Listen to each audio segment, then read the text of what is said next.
애굽의 총리가 돼서 이제 7년 동안 풍년이 들고, 그래서 전국에 있는 곡식을 잘 관리하여서 이제 다시 7년을 기근을 만나기 시작하는데, 그 7년 기근 중에 2년이 지난 다음에 이야기예요.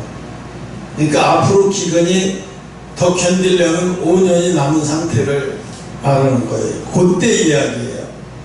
그때 이제 요셉의 형제들이 이제 곡식을 구하려고 이제 애굽에 들어와서 이제 요셉이 형제들에 대해서 모든 정보를 다 알고, 이제 형제들이 지금도 베냐민을 미워하는지, 얼마나 옛날과 같이 나를 애굽에 팔았던 그 당시처럼 지금도 그렇게 못돼 처먹었는지, 이런 모든 것을 다 시험해 본 다음에 이제 요셉의 마음에서 용서하기로 작정한 다음에 이제 자기를 이제 나타내는 순간이에요. 이게 연극이라고 말하면 클라이막스지. 이제 마지막으로 이제 다 시험해보고 이제 옷까지 줬어요. 이 전장에서는 보면 베냐민에게, 형제들에게 옷 한 번씩 주고 베냐민에게 5벌을 줬어요, 옷을. 그러면서 이제 마지막으로 이제 형제들에게 이제 자기가 누구인지를 나타내는 시간이에요. 우린 이걸 통해서 요셉이 오늘 자기를 나타내는 시간인데, 이 자기를 나타내는 시간, 언젠가는 신앙생활을 하다 보면 자기를 나타내는 시간이 와요. 하나님이 허락해요. 나를 나타내는 시간을 허락할 때가 와요. 제가 어제 꿈을 꿨어요. 꿈을 꿨는데 시골인데, 고향인데, 공무원이었던 형님이, 그 형님이 갑자기 우리 형제들, 동생들한테 신경도 안 쓰고 온통 처갓집에만 신경 쓰다가 갑자기 돌아가셨어요. 근데 내가 학교를 갔다 왔는데 나한테는 알리지도 않은 거야. 자기네끼리 장사를 지내버렸어. 나한테는 알리지도 않고. 그러니까 나는 죽었는지도 모르고 있었다가 벌써 장사 지낸 지 3일이 됐다는 거예요. 깜짝 놀라버렸어. 이제 갈 데가 없는 거예요. 또 집도 없고 절도 없고 갈 데도 없고, 내가 막 힘들어하다가 막 사단인들이 막 조롱하고 막 마귀들이 조롱을 하더라고요. 그런데 이제 김홍도 목사를 찾아야 되겠다, 그렇게 생각을 했는데 마치 김홍도 목사를 내가 만났어요, 꿈속에서. 그래서 내가 꿈속에서는 신학생이더라고. 내가 신학생인데 오갈 데도 없고 돈도 없고, 그러니 나에게 내가 사명 감당할 때까지만 날 도와달라. 그랬더니 그 김홍도 목사가 이래요. 나한테 돈 달라고, 돈 필요하다고 찾아온 사람이 한 줄이었어야지.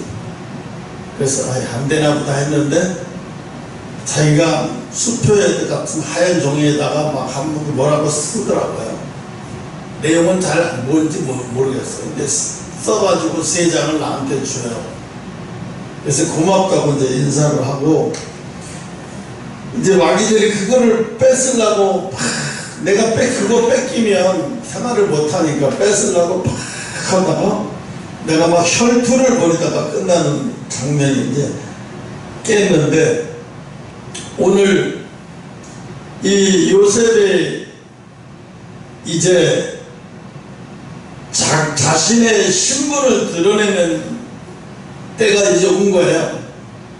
그건 20년이 다 돼가서 이제 형제들 앞에서, 또 이제 형들 앞에서 자기가 누구인지를 이제 신분을 드러내는 때가 온 거예요. 솔직히 얼마나 한쪽으로는 나를 애굽에 팔았다는 것, 이런 것, 또 분노죠. 분노와 또 그동안 아버지 품에서 또 사랑하는 동생을 함께 있지 못하고 혼자서 떨어져 살아야 했던 그 세월도 막 망감이 다 교차하잖아, 그죠? 그럼 망감이 다 교차하는 데서 요셉이 오늘 말하고 있어요. 자기의 감정을 억제하지 못해서 이 자기의 그 기쁘기도 하고 벅차기도 하고 묘한 감정이잖아요. 또 형제들이 팔아가지고 내가 애굽의 종이 되는 게 아니라 애굽의 총리가 되어 있는 상태를 말을 해야 되니까 이게 묘한 감정이죠. 그래서 요셉이 방성 2절에 보면 방성되고 가니 그랬어요. 이 자기를 감정을 나타내는데 너무 견딜 수가 없어서 자기 주변에 있는 사람을 다 바깥으로 내보내서요. 물러가 자기의 수정 드는 사람들을 다 물러나게 해놓고 자기의 형제들만 내버려두고 눈물을 흘리면서 방송대곡한 거예요. 2절에 요셉이 방송대곡하여 애굽 사람을 들이며 바로의 궁에 들리더라. 3절에 요셉의 형들에게 이르니 나는 요셉이라. 그러면서 뭐라 그래? 나는 요셉이라. 형들에게 이르되 나는 요셉이라. 내 아버지께서 아직 살아 계시니까 형제들에게 물어보는 거야. 내가 요셉인데 형제들이 나를 팔아버린 그 요셉이 나. 그러면서 아버지는 살아계시냐? 이러고 물어봐요. 와, 이러고 물어볼 때 그 형제들은 어떻겠어요? 오금이 저릴 거예요. 아니, 내 동생이 맞단 말이야. 이젠 우린 죽었구나. 이젠 끝났구나. 그러면서 엄청난 오금이 저리면서 두려움 공포가 말도 못하게 올 거예요. 이 한 장면만 가지고도 요셉의 형제들은 벌써 이미 죽은 몸이야. 이미 죽은 몸이나 마찬가지예요. 오늘 요셉을 통해서 뭘 봐야 되냐 하면 하나님의 섭리를 읽어야 돼요. 여기서 개인 감정보다 중요한 게 뭐예요? 하나님의 섭리예요. 개인 감정을 중요하게 여겼다 그러면 요셉은 형들을 다 감옥에다 가둬버려야 돼요. 근데 요셉은 내 개인의 감정보다 더 중요한 게 뭐예요? 하나님의 섭리예요.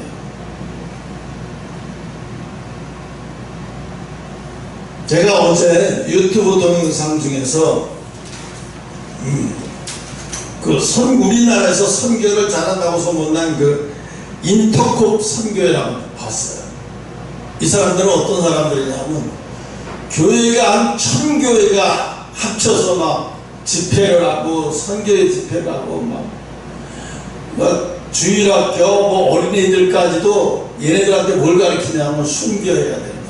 순교를 가르쳐요. 젊은 청년들을 가르쳐 순교. 그래서 이 사람들이 어떤 식으로 하냐면 여름방학 때 애들이든 어른이든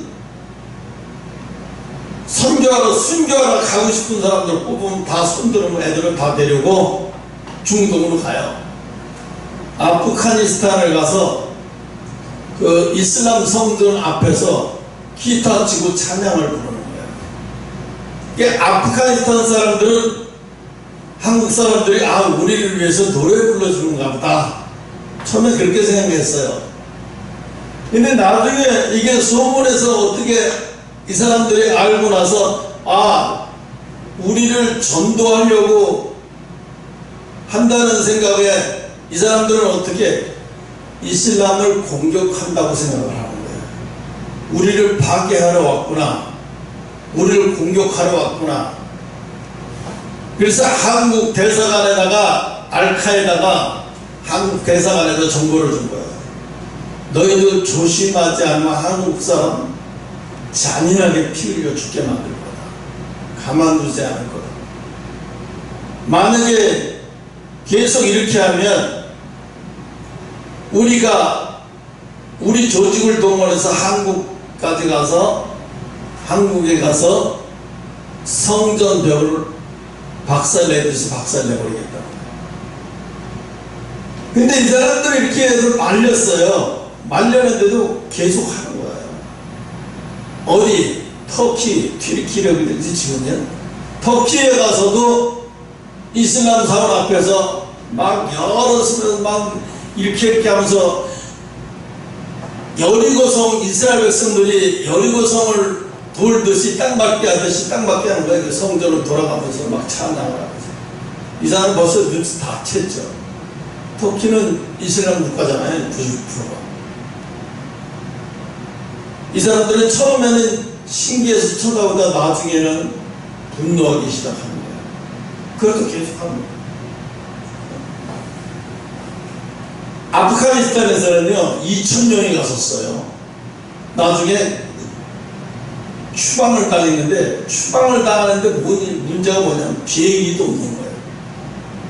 비행기가 없는 거예요. 비행기가. 왜?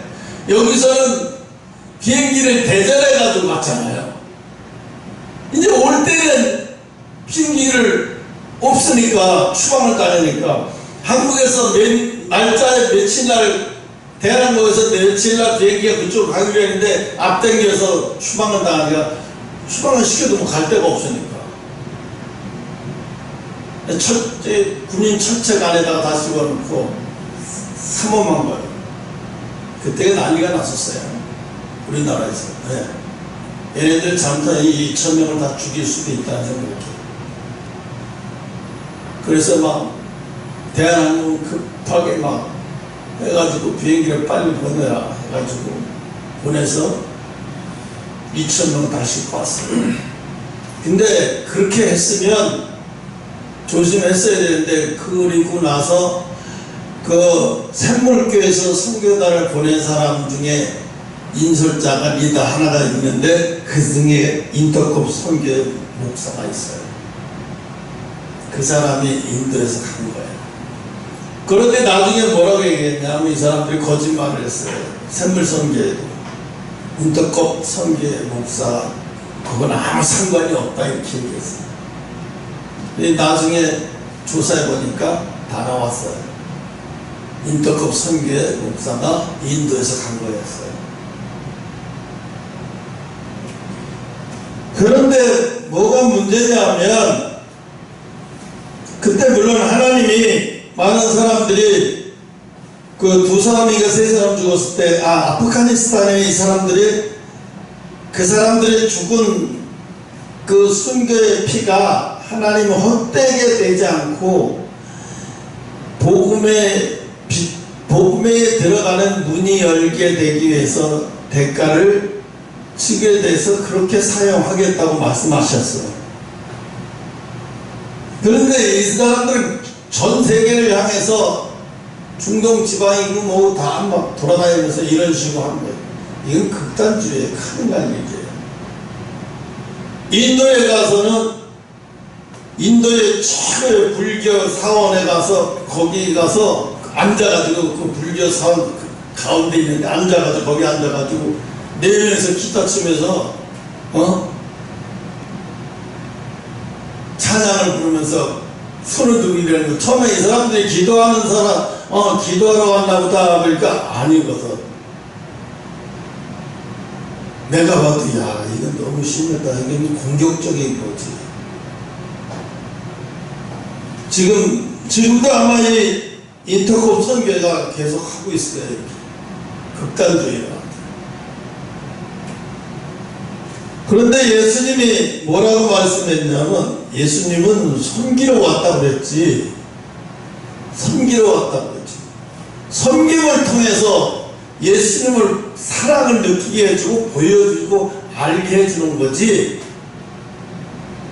여리고성 돌듯이 무너뜨리면 사탄아 무너져라 막 이러고, 그 사람들이 그렇게 아이들까지 막, 그 아이들이 거기를 이슬람 사원을 돌아가면서 사탄아 무너져라 이러고 막 찬양을 하면서 막 이래요. 기겁을 했어요. 노래를. 그래서 이게 우연히 이렇게 된 게 아니구나 하는 것을 어떻게 알고, 그 인터컵 성교의 최바울 목사라고 하는 사람 보고 깜짝 놀랐는데, 저도 그랬어요. 산에서 막 기도하고 막 내려올 때는 완전히 극단주의 신앙이 돼버렸어요. 그래서 극단주의 신앙이 돼버리니까 어떻게 불의를 못 참는 거예요. 불의를 못 참고, 물론 맞는 얘기고 불의를 못 참는 거예요. 그러니까 제 집사가 술 먹고 오영희 집사를 팼다는 얘기를 드리고 경찰이 밤에 왔다 갔다 소리를 들으니까 돌아버리겠는 거예요. 내가 어떻게 예수 잘 믿겠다고 하고 처녀한테 장가 가놓고 어떻게 술만 먹으면 마누라도 두들겨 패? 이 새끼를 내가 가만 안 둬. 이제 여기서 이게 올라오는 거야. 이 새끼를 내가 가만 안 둬. 이게 미쳤구나 너. 그게 이제 내가 막 이게 감정에까지 올라갔어요. 근데 여사하게 사모가 먼저 가. 아침에 사모가 먼저 간 다음에 전화하면 오라고 그러더라고. 먼저 하보니까 나중에 오영희 집사가, 내가 갈 필요도 없이 오영희 집사가 오더라고. 사택에 왔는데 참외를 사가지고, 여기가 계란 하나가 이만큼 나온 것처럼 시원하게 멍들어가지고 참외를 하나 사들고 이러고 왔어. 그래서 내가, 집사님 어떻게 됐어? 갑자기 어제 두들겨 맞았는데 무슨 참외는 또 뭐야? 그랬더니 오다가 차에서 참외를 파기에 목사님 생각나서 사갖고 들고 왔다는 거야. 그래서 내가 분노가 팍 사그러지면서 웃음이 나오더라고. 아니, 그 두들겨 맞고 여기가 이렇게 푸둥둥 두들겨 맞고도 그 와중에 내가 생각나서 참외를 보니까 내가 생각이 나? 그래서 내가 막 어이가 없어서 깜짝 내가 막 웃어버렸어. 그래서 어떻게 됐냐면 그게 그냥 지나가고 있어. 하나님 더 이상 못하게 하시는구나. 또 내가 없고 어디 가면 또 대낮에 아침부터 술 취해가지고 두들겨 패갖고 사태에 와서 보니까 자고 있어. 술이 취해가지고. 근데 또 내가 막 감정이 있는 대로 올라갔다가 그걸 보고 있으니까 또 감정이 싹 내려가더라고. 만약 감정이 안 내려가고 이 극단적인 신앙을 가지고 있고, 이거 사단이 새끼네, 이거 죽일 놈이네, 이거 한두 번도 아니고 이랬으면, 그러니까 어떤 극단주의 신앙이 뭐라고 그러냐면, 어떤 엄마가 뭐 여자 목사인데 자기 딸을 두들겨 패서, 자기 남편하고 두들겨 패서 죽게 만들어 놓고 뭐라고 얘기하냐면, 그 딸이 중3 정도 됐나봐요. 그러니까 엄청 반발이 심하죠, 부모에게. 부모의 말을 안 듣고 막 이러니까 때리다가 암살을 한다고 때리다가 돌을 넘은 거야. 자기도 혈기가 나와서 애가 죽는지도 모르고 때린 거야. 나중에 경찰에서 이제 119에 신고하고 경찰에서 이제 조사하는데 구타에서 죽었다는 얘기 듣고, 이제 살인 혐의를 기소하니까 뭐라고 기자들한테 뭘 말 좀 해보시죠. 그랬더니 하는 얘기가, 나는 자식을 죽인 게 아니라 마귀를 죽인 거라. 나는 자식을 죽인 게 아니라 마귀를 죽인 거라는 거예요. 그러니까 이제 그 사람들이, 기자들이 옳다 잘 걸었다고 막 이단 사입이 뭐 어디 뭐 이런 사람들 찾아가서 이 사람들이 지금 뭐가 잘못돼, 이 사람 이단이지 않냐, 이 사람 뭐가 어떻게 됐지 않냐, 막 이러고 얘기를 해요. 그러니까 또 그 사람은 또 뭐라고 얘기하냐면, 아, 신앙이 잘못됐다, 이단이다, 이라고 얘기를 하더라고요. 그 내가 볼 때는 이단이라기보다는 극단주의가 돼버린 거예요. 극단주의, 신앙의 극단주의. 응? 만약에 오늘 요셉이 여기서 자기의 신분을 드러내면서 하나님의 섭리를 보지 않고 자기의 신분을 드러내면서 내가 팔려가면서 감옥에서 10년 동안 썩고 고생한 거 그것만 자꾸 생각을 하고 그것만 붙들려 10년 동안 내가 감옥에서 죄도 없이 병자들 수발했던 거 10년 동안 12년 동안 고생했던 거 생각을 거기에만 집착해 있었으면 애굽의 총리가 돼도 이 요셉은 형제들을 용서하지 못했을 거예요. 어떻게 했을까요? 죽였겠죠. 아니면 가장 아주 애굽에서도 안 좋은 그런 비참한 곳에다가 거기서 머물게 해서 굶어 죽게 만들든가. 그런데 오늘 요셉은 뭐라고 말을 하냐면 45장 4절 당신들이 아우 요셉이니 당신들이 애굽의 판자 이러고 얘기할 때 야, 형제들은 얼마나 무서웠겠어요. 이제는 끝났다. 이제는 끝났다. 이제는 죽었다. 끝났다. 그런데 요셉은 이미 이렇게 말할 때 형제들을 용서할 수 없는 마음이 사로잡혀서 이 얘기한 게 아니에요.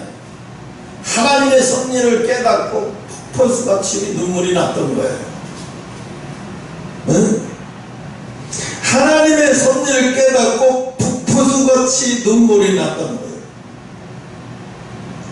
여러분, 믿음이 좋은 사람이다, 신앙이 좋은 사람이다라고 하면 어떤 사람이냐? 기도만 많이 한다고 믿음이 좋고 신앙이 좋은 사람 아니에요.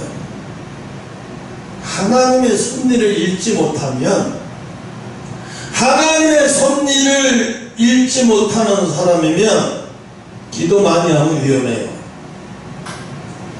성경 많이 보는 것도 위험해요. 왜? 극단적으로 가면 돼요. 이렇게. 응?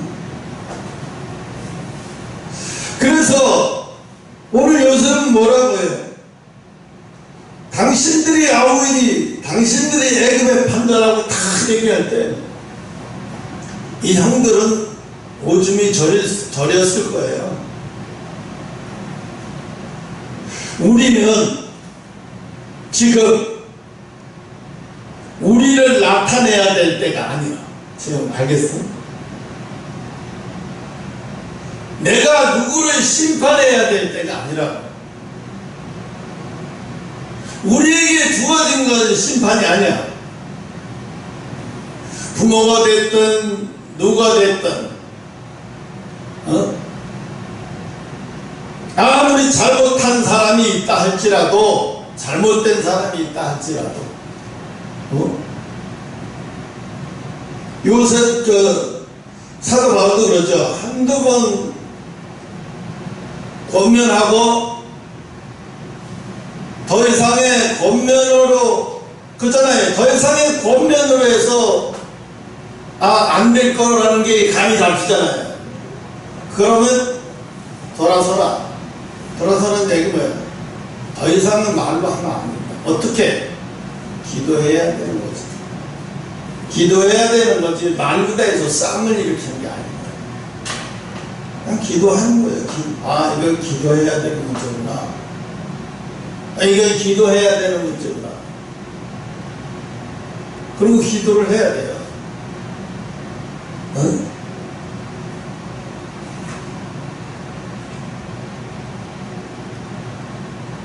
당신들이 나를 이곳에 팔았으므로 근심하지 마소서.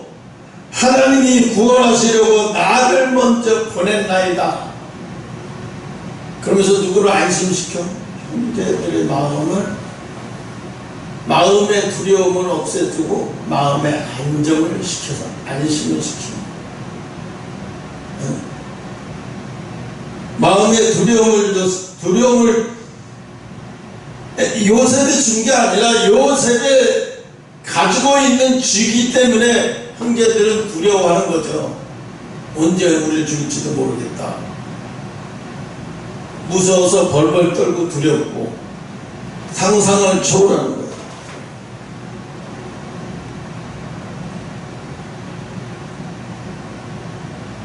가만히 보면 한국에 그러니까요, 하나님의 섭리를 보면은 읽을 줄만 알면은요, 아무리 교회가 커도요,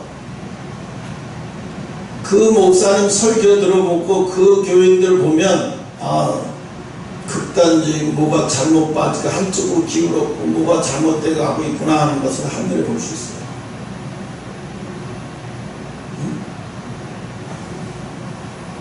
제가 그랬잖아, 옛날에 저기 윤동래 목사님, 애들 앞에서 네 엄마가 우리 교회 한참 부흥할 때 성도들을 반은 가정을 끌고 네 엄마가 끌고 나갔어. 내가 그때 얼마나 힘들었는지 알아야냐나? 그러면서 그냥 뺨 딱 때리더라고요. 어디냐나 성가대를 하면서 졸아야냐나. 자기네 교회도 아니고 남의 교회 신년 부흥회 가서 자기들의 선교단을 데리고 갔다가 앞에서 좋은다고 걔를 불러내서 그 뺨 때리는 거고, 와 미쳤다. 저 아이가 얼마나 상처를 받고 저렇게 많은 사람 앞에 부흥회가 아니라 한 영혼을 완전히 죽이는 거라. 내가 그때 생각해보면 다시는 내가 당신 집회 안 오고, 다시는 당신 아무리 천하에 금으로 만든 교회를 세우면 뭐하냐고. 하나님은 천하보다 더 한 영혼을 더 귀하게 여기는데. 그때 예배 부흥회 끝나지도 않아서 일어나 가자. 여기서 더 이상 안 돼. 여기 이점 목사단의 오관성 목사가 침례교회에 갔다. 진짜 너무 충격을 받아. 응? 이야, 목회자도 그거 분노의 사로다 앞에서 이때다 하고 그 졸고 있는, 피곤해서 졸 수도 있죠. 성가대 막 1시간씩 찬양을 하니까, 2시간 1시간씩 막 찬양을 하니까 피곤하니까 앞에서 졸 수도 있죠. 그걸 그렇게 해서 때려. 사람들은 막 그걸 어떻게 생각하냐? 목사님 뭐 권위가 대단하다고 생각하는 거예요. 정신 나간 사람들이죠. 오늘 보면은요, 요셉이 생각해봐요. 자기가 아팠던 것만 생각하면, 힘들었던 것만 생각하고, 감옥에서 12년 동안 억울하게 옥살이 했던 것만 생각을 했으면 형제들 봐도 용서할 마음이 안 생겨요. 죽여버리고 싶은 마음밖에 안 생겨요. 용서할 마음이 안 생겨요.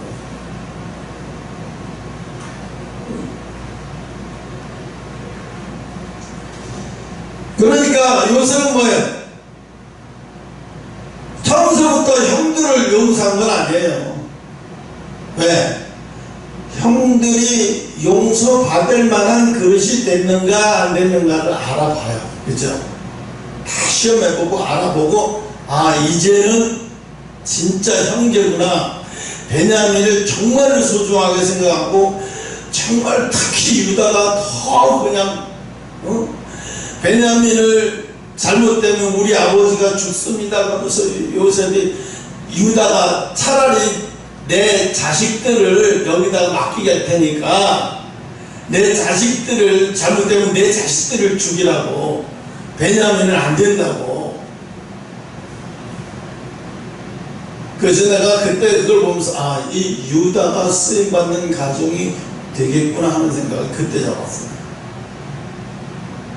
자기 자식들을 희생시킨 망정, 막내 아들 아버지가 어떻게 귀하게 여기는 줄 알고, 또 동생을, 한 동생을 우리가 실수해서 팔아먹었으면 돼서 아버지를 평생 가슴 아프게 했으면 됐지, 또 막내마저 또 그렇게 되면 이게 씻을 수 없는 죄가, 차라리 내 자식을 차라리 죽이는 게 낫지.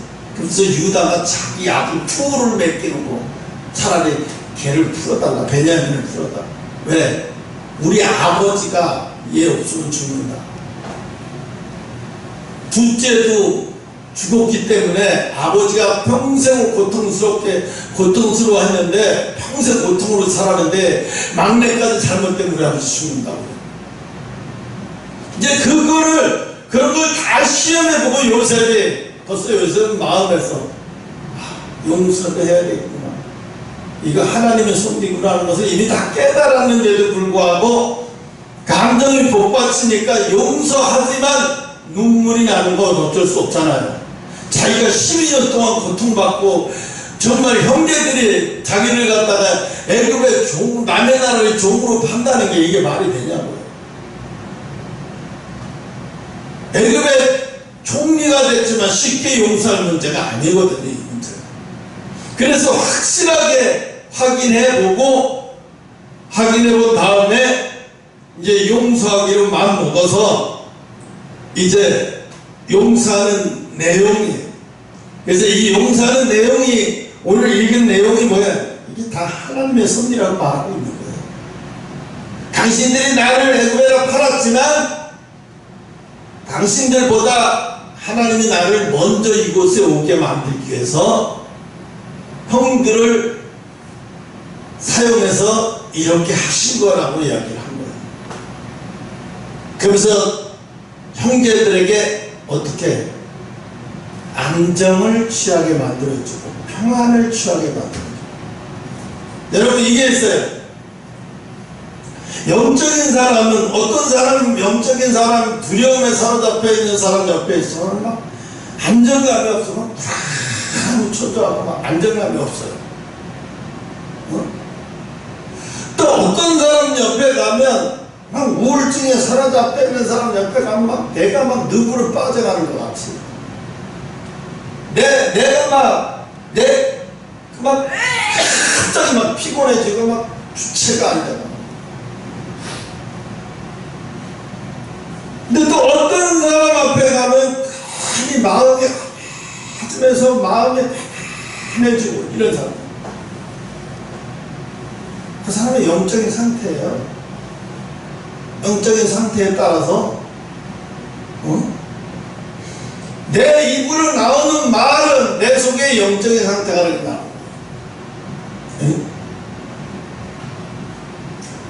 제일 무서운 게 뭐냐? 제일 무서운 게, 예수님이 그랬죠. 바람피다가 잡혀온 여자를 보면서 우리 법에는 이런 여자를 돌로 쳐 죽이라고 율법에 되어 있는데 당신네 나라에서는 어떻게 되나이까? 그 예수님이 그 자리에서 주저앉으면서 땅에다가 손으로, 모래 위에다가 손으로 글씨를 쓰다 말고 너희들 죄 없는 자가 먼저 돌로 쳐라. 먼저 죄 없는 자가 먼저 돌로 쳐라. 그러니까 뭐야? 아무도 돌로 칠 수 있는 사람이 없어요. 왜? 마음으로 범죄 안 해본 사람 어디가 있어요? 예수님 뭐라 그래? 행동으로 옮기지 않아도 마음으로 범죄했어도 범죄한 거다. 가능한 거다. 그러니까 그들이 느꼈을 때, 자기들이 느꼈을 때, 속으로 느꼈을 때 예수님 말씀 딱 듣는 순간에 자기들도 똑같네? 그러니까 돌로 못 치는 거예요. 다 떠나가죠. 돌로 못 치고 다 떠나가죠. 돌 하나씩 다 들고 있다가 돌 놓고 다 하나씩 하나씩 가버리죠. 네. 사람들이 자기를 보게 만듭니다. 예수님 뭐야? 자기를 보게 만들어요.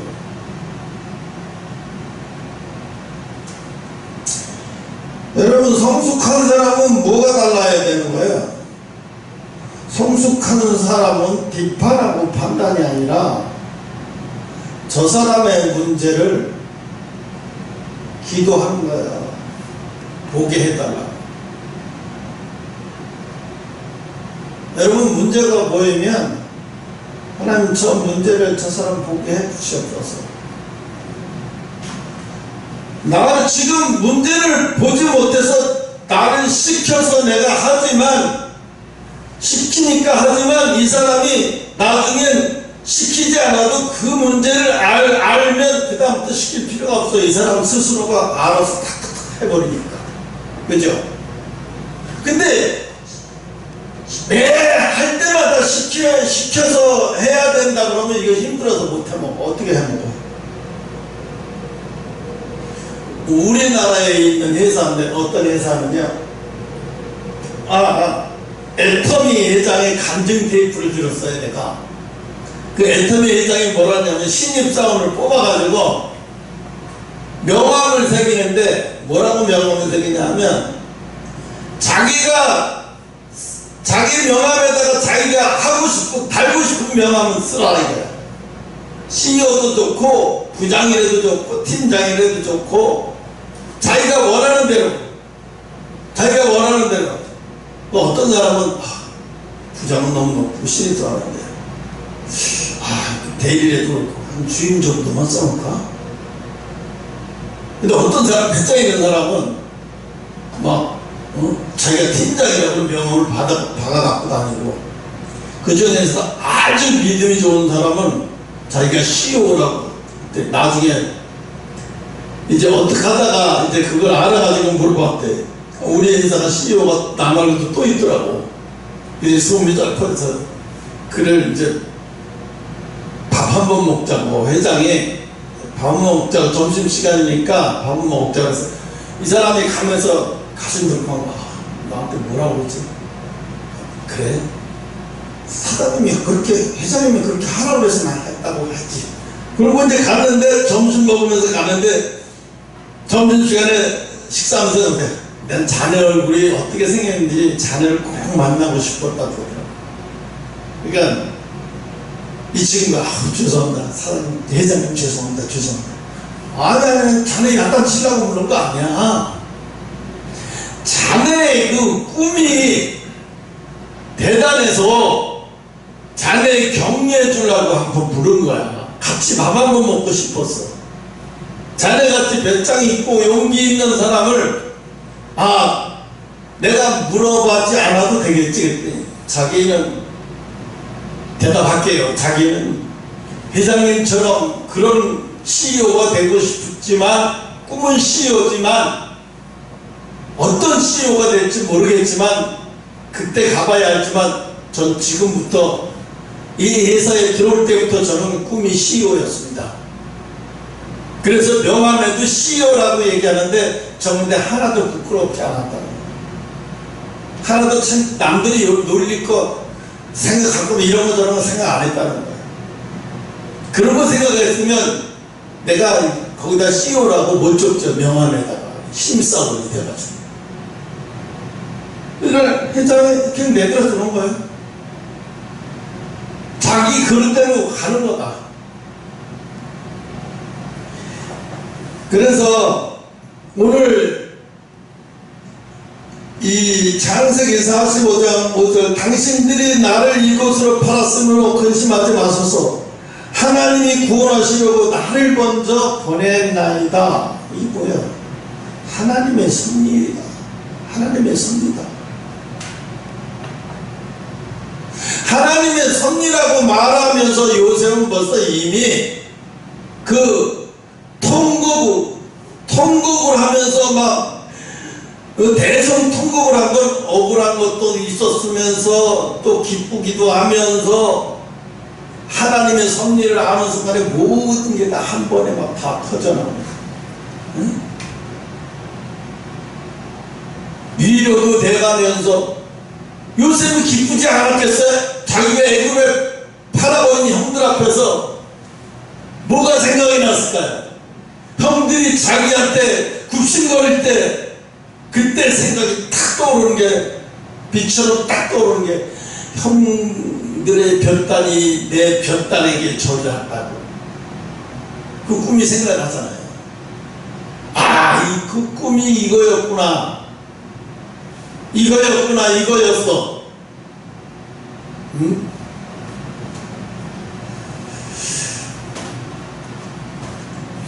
45장 10절에 보면 그들의 생명을 보존하고 당신들의 후손을 세상에 두시려고 당신들보다 앞서 나를 보냈다고 얘기하죠. 왜? 우리 가정이 살려면, 우리 가정이 기근을 피해서 살려면 우리 가족 중에 내가 먼저 가서 이렇게 준비를 다 해놔야 되니까, 다 해놓고 이제 어려움, 환난, 고통을 당할 때 우리 가족만 흔히 모여서 구원받을 수 있잖아요. 예수님의 모형이에요. 요셉은 예수 그리스도의 모형이에요. 거기서 뭘 봐요? 예수가 보이죠? 먼저 가서 모든 십자가를 다 지고 나서 가족들이 기근과 어렵고 막 환난, 고통을 당할 때 다 건진받죠? 예수 그리스도 모형이라니까. 요셉은 예수님이 보여요. 그러니까 구약은 어디를 봐도 다 예수가 보여요. 이 섭리를 통해서 예수가 보여요. 요셉의 이야기가 아니에요. 이걸 요셉의 이야기라고 하고 성경 공부하고 가르치면 큰일 나요. 요셉의 이야기가 아니라 예수님의 이야기예요. 계시록, 요한 계시록만 계시가 아니에요. 이게 요셉의 이야기가 아니라 예수님의 계시록이에요. 요셉을 통해서 예수님의 계시를, 창세기를 통해서 예수님의 계시를 나타내고 있는 거예요. 그러니까 무슨 애들 이야기 책으로만 공부 가르치면요, 이거 다 읽어도 애들 몰라. 그 어린애들한테 이게 예수님의 모형이고 이렇다고 이렇게 가르치는 애들은 없어요. 중학교 이게 예수님의 모형이고 이렇다 이렇게 안 가르쳐요. 그냥 이야기처럼 애들이 이런 요셉의 이야기를 모르는 애들은 없어요. 다 알아요. 그런데 뭘 몰라? 그 요셉이 예수님이라는 걸 몰라. 그걸 안 가르치는 거예요. 그 요셉이 예수님이다 하는 걸 안 가르치는 거예요. 형무기는 실수했다고 해서 주눅들 필요 하나도 없어요. 그런데 똑같은 실수를 반복하는 것을 줄여야 돼요. 무슨 얘기인지 알아요? 실수는 나도 해요. 목사인 나도 해요. 실수를. 근데 실수를 똑같은 실수를 계속해서 하면 그건 실수가 아니에요. 무시하는 거예요. 무시가 돼요. 내가 무시하는 거가 돼요. 너희 엄마가 왜 저럴까? 형이 권면을 해서 이렇게 해서 엄마 내 신앙은 이런 것 같아. 근데 엄마가 야 너나 잘 믿어야지 이렇게 하고 그러고 말았으면 됐는데 그게 아니라 엄마가 돼가지고 신앙생활에 엄마 이게 진리고 난 이게 이렇게 논리적으로 설명하는 게 아니라 엄마의 자존심을 죽여버린 거예요. 밟은 거예요. 엄마로서 자존심을 밟아버린 거예요. 신앙을 굉장해서 엄마의 자존심을 밟아버린 거예요. 이게 자식이 하면 안 됩니다. 자식이 하면 안 되는 일이에요. 부모가 어떤 사람이 그런 사람이 있어요. 부모가 신천지에 빠졌어. 엄마가 여기도 봤죠? 일본의 아베가 왜 죽었어요? 엄마의 잘못된 신앙 때문에 죽은 거잖아요. 그죠? 왜? 통일교 무서명 교주가 이렇게 가르쳤대요. 일본은 메시아의 나라를 갖다가 쳐들어오고 짓밟은 대가를 반드시 치러야 되기 때문에 교회 올 때마다 집에서 팔찌고 금이고 모든 거 돈이 될 만하면 다 갖다 바쳐야 돼. 올 때마다. 그런데 아베가 또 그거를 뭐라고 해? 지지했어. 아베가 그거를 지지하는 영상.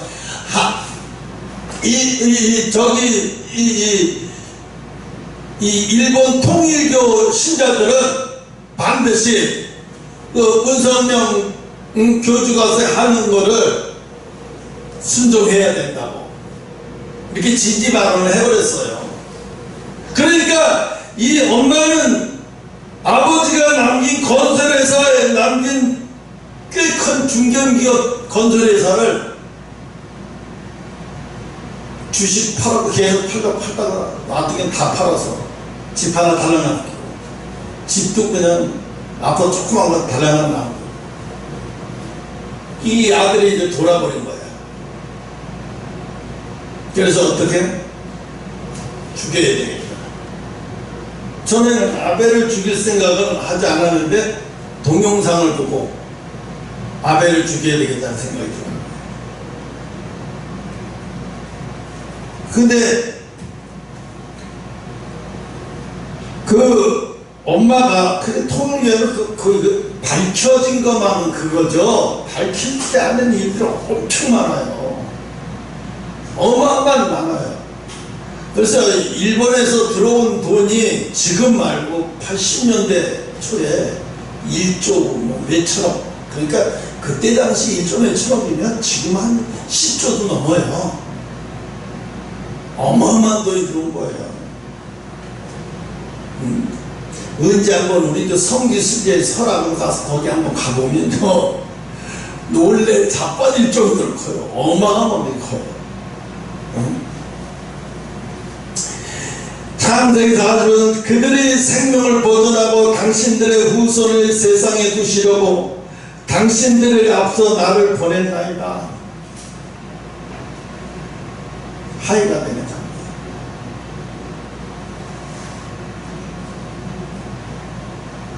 이 세상에 내가 억울하고 내가 고통받고 내가 힘들었던 것만 기억하고 형들을 상대하면 하나님의 섭리들을 내가 갈 수 있겠어요? 못 갔어요? 못 가요. 뭐가 발목을 잡아요? 내 안에 있는 억울함에 내가 고통받고 형들 때문에 내가 팔려가서 상처받고 내가 12년 동안 죄도 없이 감옥에 있어서 얼마나 고생이 심했는데 이게 뭐예요? 하나님의 섭리는 보이지 않고 자기의 억울함만 보이는 거예요. 그럼 뭐야? 하나님의 섭리가 작동이 돼야 안 돼요? 안 돼요. 하나님의 섭리가 작동이 안 되기 때문에 요셉이 감옥에서 12년이 필요했던 이유는 자기가 죽는 걸 배우는 시간이에요. 자기가 죽는 걸 배우는 시간이 필요해요.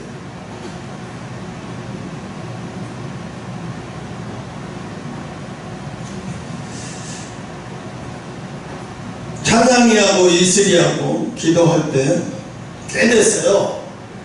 어렸을 때요. 초등학교 다닐 때거든. 이슬이가 축복 기도를 하는데 이슬이는 영적인 축복을 이슬이가 다 가져가더라고. 야곱과에서처럼.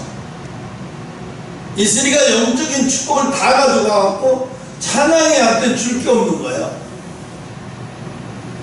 줄 게 없지만 그래서 축복 기도를 했어요. 그런데 하나님은 뭐라고 말씀하시냐면 이스라엘은 영적인 하나님의 영적인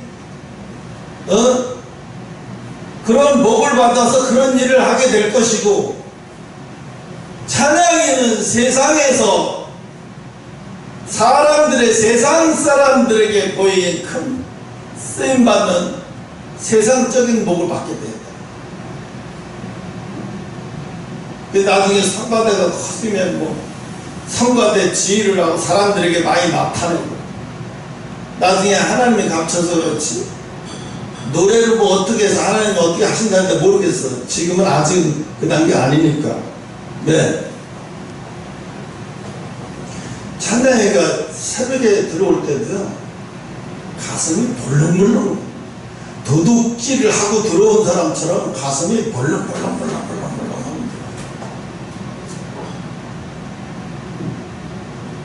여기가 오후에 와서 여기 와서 예배 1시간 드리잖아요.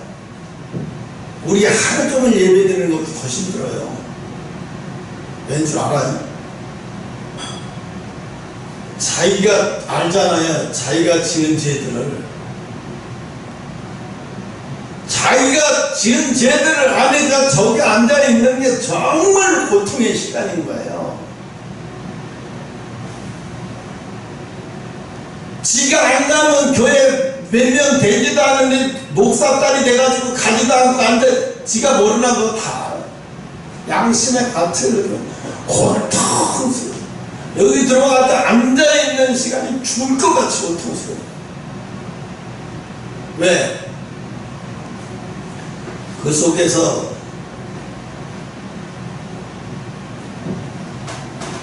토로하는 영이 하나님 앞에 하는 게 아니라 자기 자신에게 하는 거야. 너 같은 게, 너 같은 게, 네가 어떻게 어쩌려고. 응? 사단이 계속 괴롭히는 거죠. 그러니까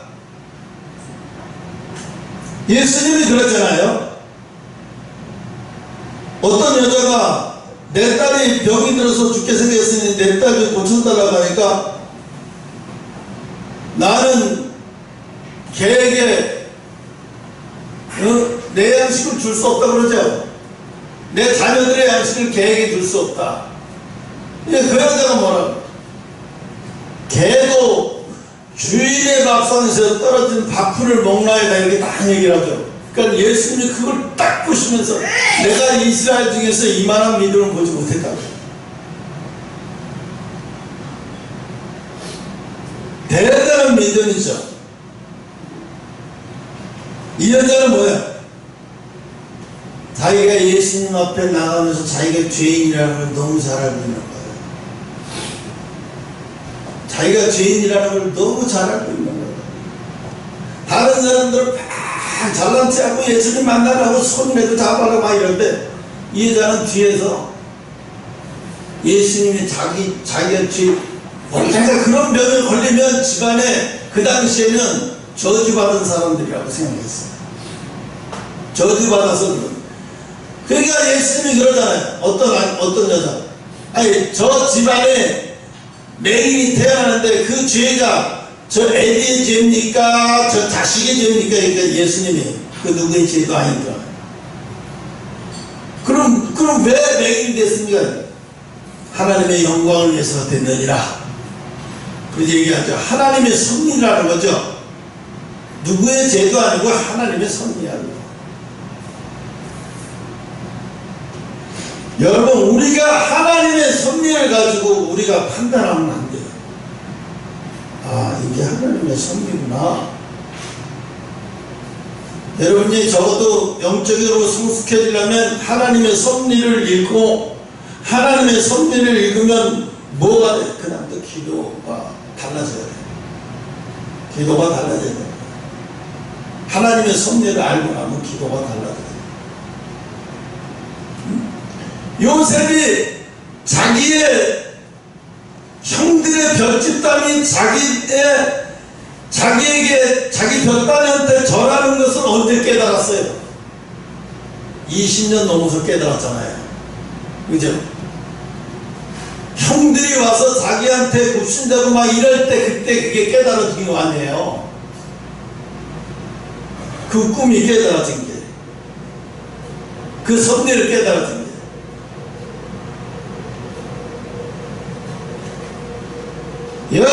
이렇게 하지 않으면, 예언이나 형욱이도 이렇게 하지 않으면, 부모가 신앙생활 잘 한다고 그랬으면 이렇게 하지 않으면 여러분은 절대로 바로 서지 못해요. 절대로 바로 서지 못한다니까. 왜? 여러분을 세우기 위한 하나의 도구요. 엄마 아버지는 여러분을 세우기 위한 악의 도구요. 악의 도구. 이게 하나님의 섭리예요. 왜 근데 가서 왜 악의 도구가 되고 왜 하나님의 섭리의 도구가 돼가지고 그래? 정신 나가죠, 그렇게 말하면. 응? 저도 막 사나이가 막 대들 때, 막 대들면서 장화 신고 발까지 올라와가지고 이래요. 막 어이가 없죠, 어이가. 근데 내가 막 죽을 맛이에요. 그런데 하나님이 모르겠어요. 하나님이 나에게 가르쳐 주신 게, 얘가 육신으로 힘들어질 때가 온다는 걸 가르쳐 줄 때. 그럼 어떻게 되겠어요? 이제 그때 간절히 매달릴 때가 오는 거예요. 정말로 하나님 살려주세요, 하나님 살려주세요. 간절히 매달릴 때가 와요. 그게 진짜로 매달릴 때가 와요. 그러니까 지금은 때가 아닌데 내가 막 억지로 너 목살딸이 돼가지고 막 맨날 이러면 아무 소용없어요. 그렇게.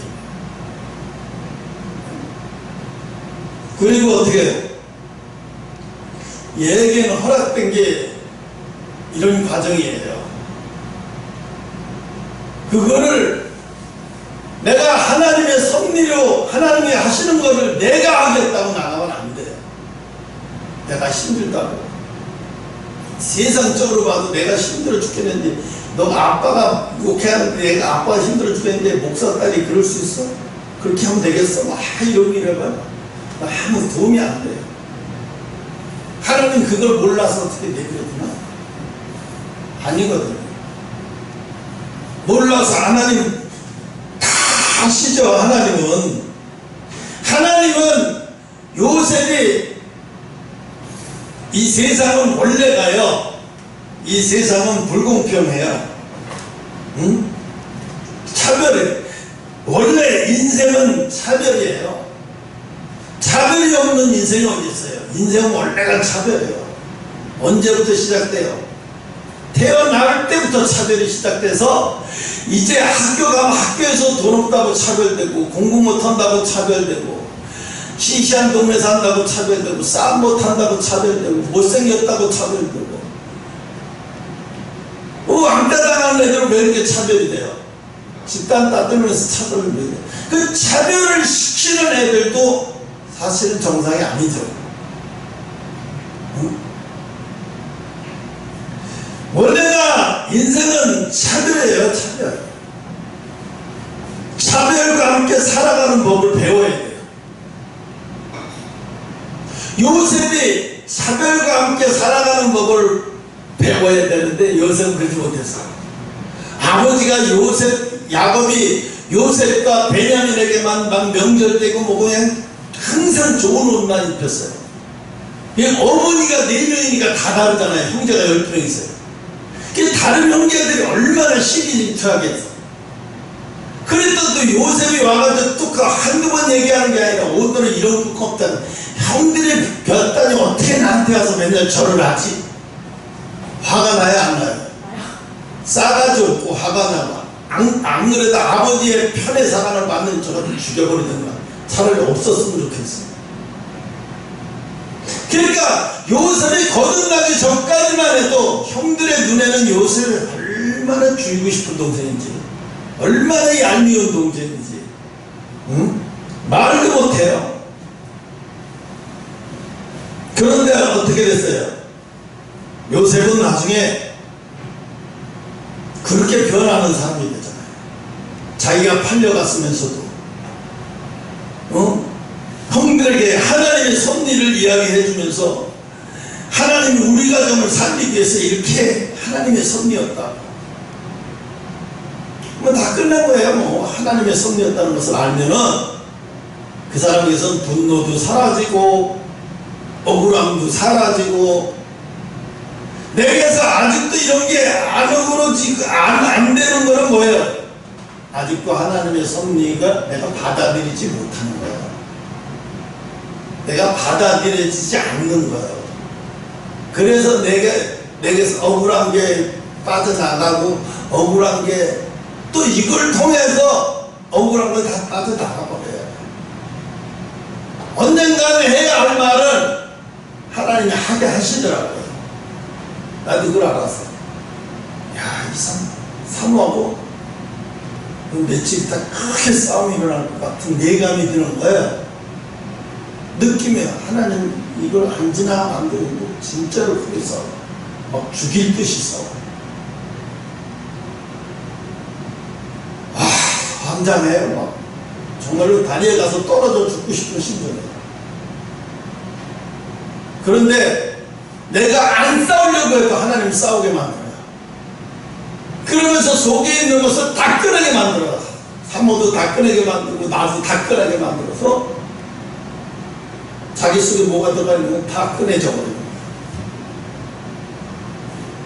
근데 그게 너무 크게 싸우니까 상처가 이미 갈기갈기 찢어져서 아무는 데 시간이 걸리죠. 아무는 데 시간이 걸려요. 봐봐요. 요셉도 20몇 년이 걸렸는데도, 하나님의 섭리를 아는데도 한쪽으로는 그 전에 형들이 팔아버린 요셉입니다. 그냥 좋게 할 수도 있지만 사실 그대로 얘기해버리죠. 왜 그래요? 사실 그대로 해야 옛날 상황으로 다시 돌아와서 모든 게 다 풀어질 수 있으니까. 응? 그래서 오늘 하나님이 이 45절 이야기는 요셉의 섭리를 드러내는, 하나님의 섭리를 드러내는 요셉의 장면이에요. 그러면서 이거를 우리는 이대로 이야기가 아니라 바로 이게 바로 예수라는 얘기죠. 예수. 요셉이 예수님의 모형이고, 그래서 다 용서. 이스라엘을 다 용서했어요. 이스라엘 형제들을. 그렇죠? 자기 형제들을 다 용서했어요. 다 받아들여요. 나중에 이제 애굽 왕이 뭐라 그러냐면, 애굽에서 가장 좋은 곳에 머물러서 살도록 허락을 해버려요. 그냥 애굽에서 그냥 아무데나 머물고 싶은 데 가서 머물러 살아. 이게 아니라 정해줘요. 애굽 왕이. 애굽 왕이 애굽에서 가장 좋은 땅, 노른자이, 거기를 딱 해서 거기 가서 살게. 이거 뭐예요? 천국이에요. 이 천국의 모형이에요. 이스라엘 백성들이 애굽에서 기근이 들은 그 애굽의 땅에서 가장 좋은 곳에서 산다는 것은 천국의 모형이에요. 나중에 이스라엘 백성들이 돌아서 하나님의 영적인 백성들이 하늘나라에 가서 가장 좋은 곳이 어디예요? 천국이죠. 하나님 계신 곳이죠. 노른자이. 그게 예수님의 모형이에요. 이게 그냥 예수가 다 보이는 거야. 예수가. 시간이 넘어가네. 10분 많이 했으니까 10분 더 올라가다가 이제 여기까지만 하겠습니다. 나중에